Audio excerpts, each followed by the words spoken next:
Comando município Dili será cosimo queixa ruma husi vítima quando a confronto nebe acontece a Porto Dili.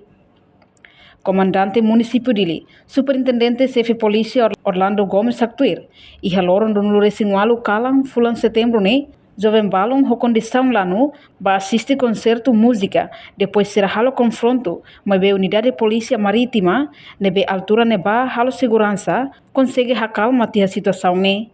Mas bem, to agora comando PNT será cosimo queixa ruma husi comunidade liu será nebe sai vítima husi confronto ne e além de ne e a confronto ne la resulta sasan ruma at. E a caso nebe ma acontece a Porto Dili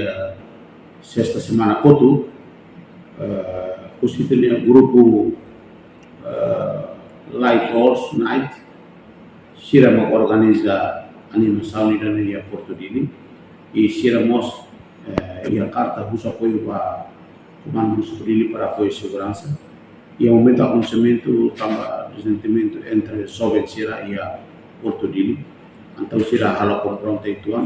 e a Porto Dili e depois italiana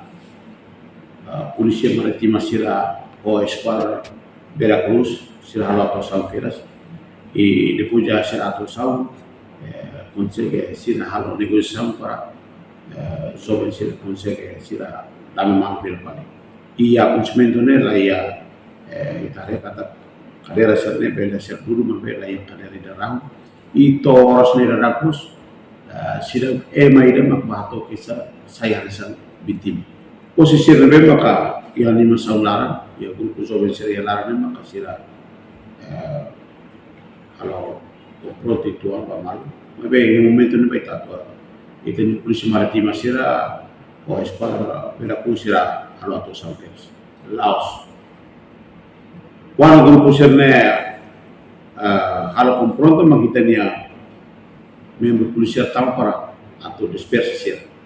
atau apa Sira mas itu ikut mais Sira consegue buka malu para Sira dan Reportagem Melania Conceição, Televisão Timor-Poste. Janela informação ba emogoto. Atua tem informação atual dia Clio. Kita haluha. Hane botão subscribe, like. Halo comentário no fahe tutang ba media sosial hoto.